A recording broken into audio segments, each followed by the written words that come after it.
Subscribe now, if you're brave enough to keep watching.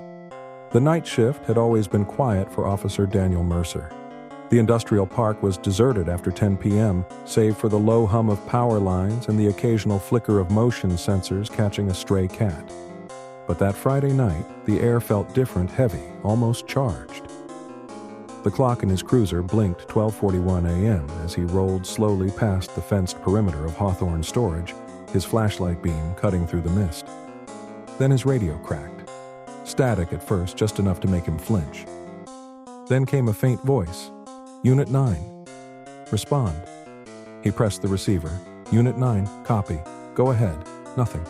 Just silence. The kind that crawled into your ears and stayed there. Daniel shook it off and parked near Building 4, the oldest structure on the property.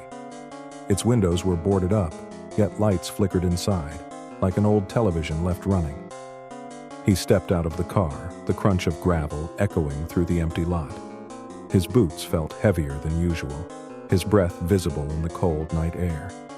As he made his way toward the entrance, his radio hissed again. This time, it was clearer. Unit 9. Do you copy? Yeah, I hear you, Daniel said. Who's this? But the reply froze his blood. This is Unit 9. I'm at Building 4. There's movement inside. He stopped.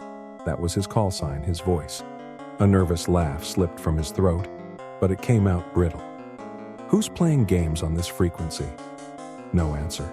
Just a faint, rhythmic, thumping footsteps echoing through the radio as if coming from inside the building he was standing in front of. Daniel gripped his flashlight tighter. Against his better judgment, he entered. The air inside was colder, damp, and stale, with the smell of old paper and dust. He moved carefully, light sweeping across abandoned desks and cracked concrete, and then he saw it his own. Patrol jacket draped across a chair in the corner.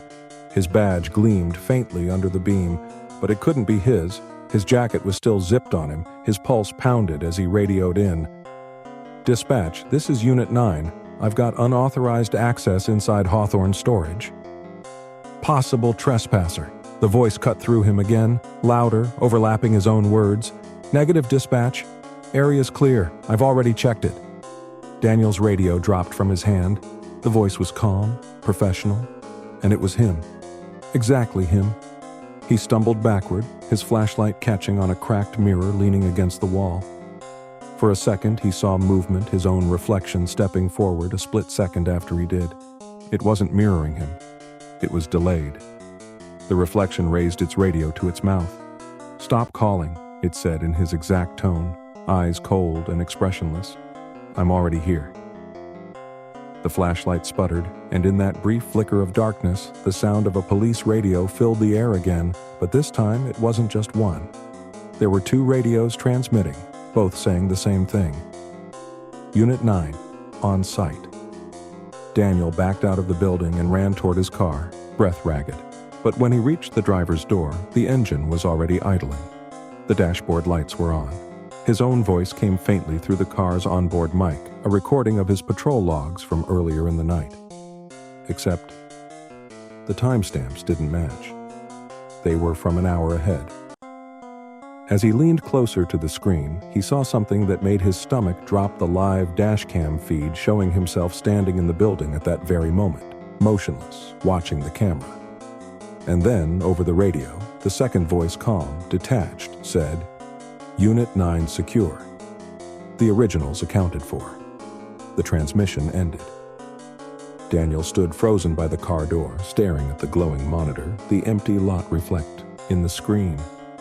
Then his radio came alive one last time, a whisper this time.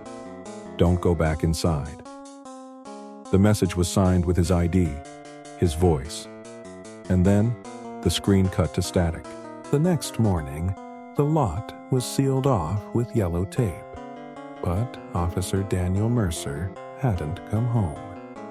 His cruiser sat idling exactly where the call logs said it would.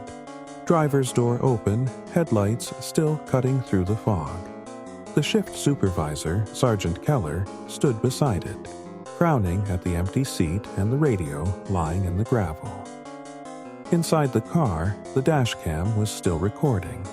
When Keller hit playback, The screen flickered static, a faint hum. Then Daniel appeared on screen, standing in front of Building 4, flashlight in hand. For several minutes, he didn't move. Then, the screen briefly glitched, and there were two Daniels, one in the reflection of the glass, standing slightly behind the real one. The duplicate turned its head toward the camera before the feed went dark. Keller froze, muting the playback. What the hell? At 8:15 a.m., the tech team arrived. They checked timestamps, network logs, even the car's GPS, but none of it made sense. The car's engine had been running from 12:43 to 3:02 a.m. continuously. But according to system records, Daniel's patrol route continued as normal during that same time. His cruiser had supposedly passed 3 checkpoints, scanned his ID card twice, and submitted an automatic patrol report, all after he disappeared. The same voice patterns, the same badge number.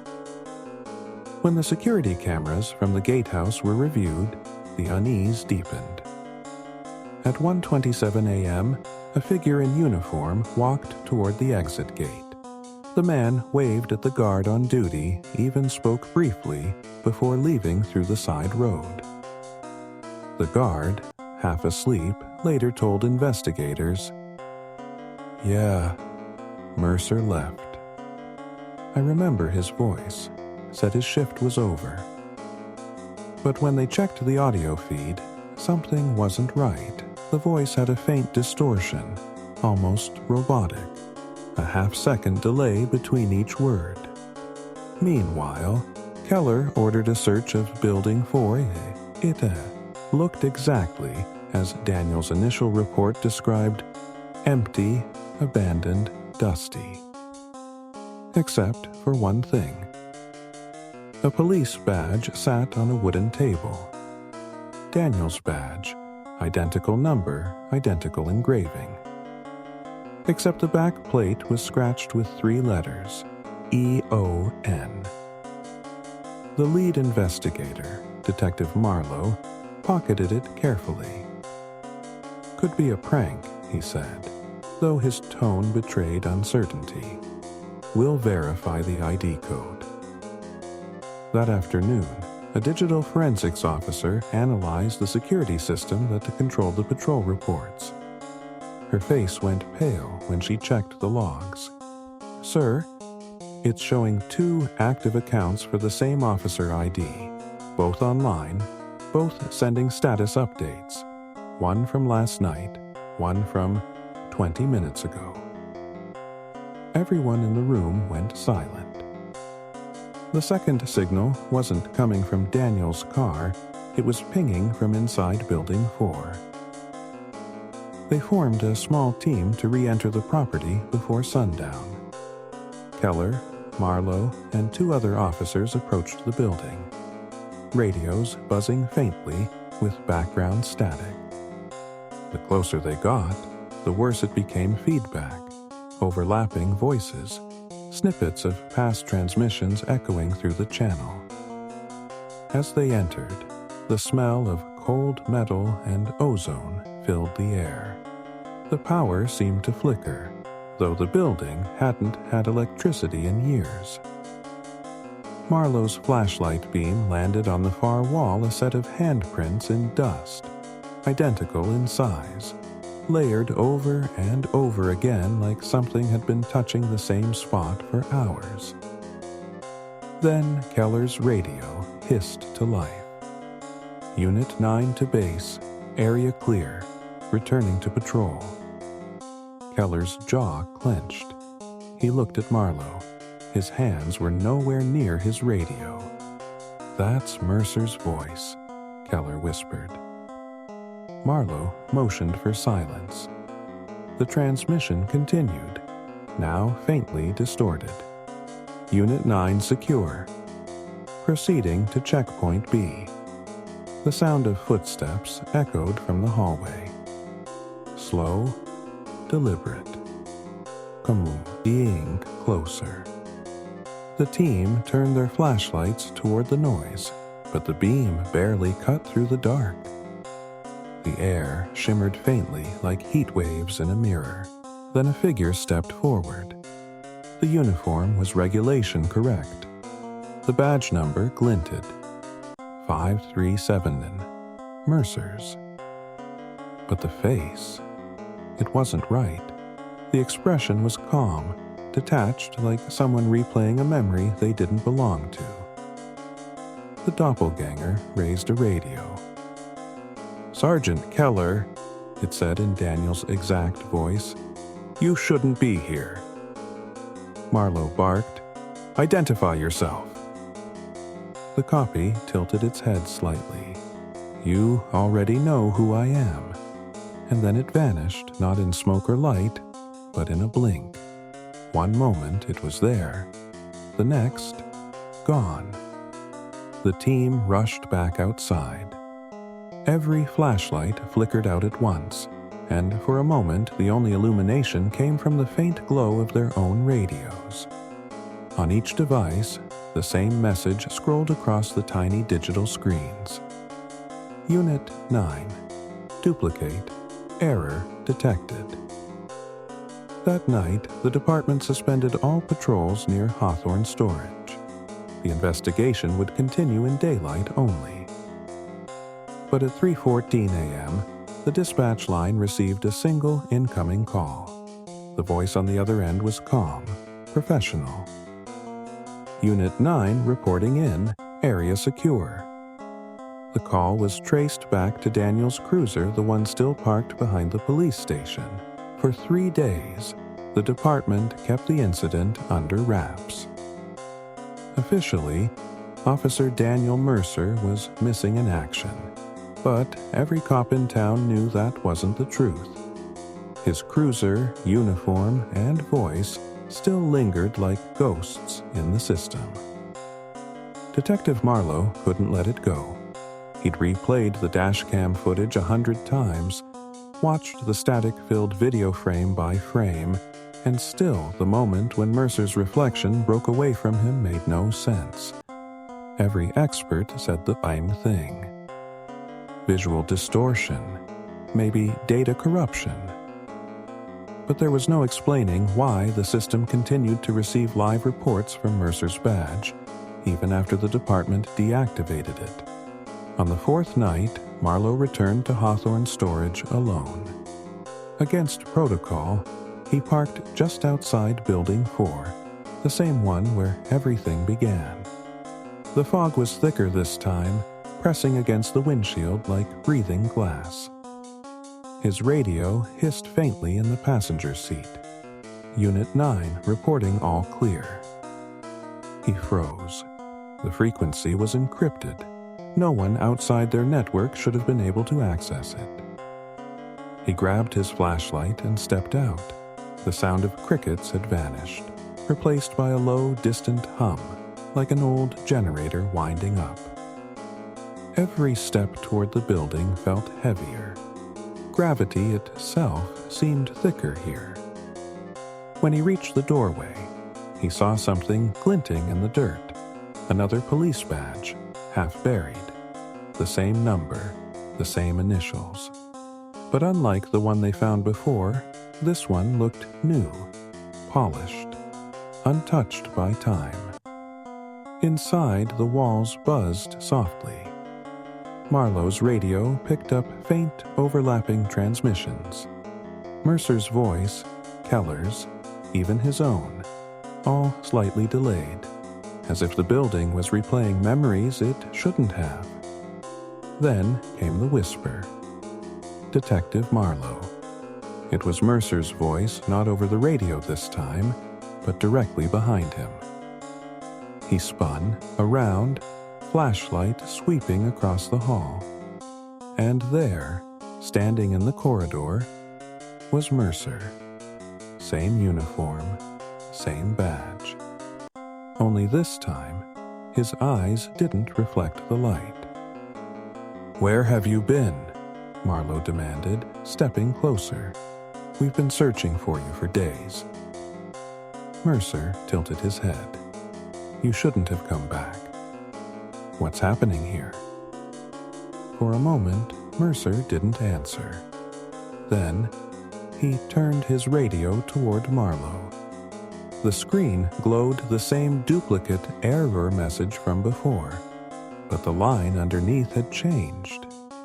It now read, "Replication in progress 67%. Marlowe stumbled backward, realizing what he was seeing. The building wasn't haunted. It was copying them. Every recorded transmission, every patrol report, every heartbeat synced through the department's automated system, all of it stored and repeated by something that wasn't human. "Daniel," he whispered, horrified. "This isn't you, is it?" Mercer smiled faintly. "I think it used to be." The lights flickered again.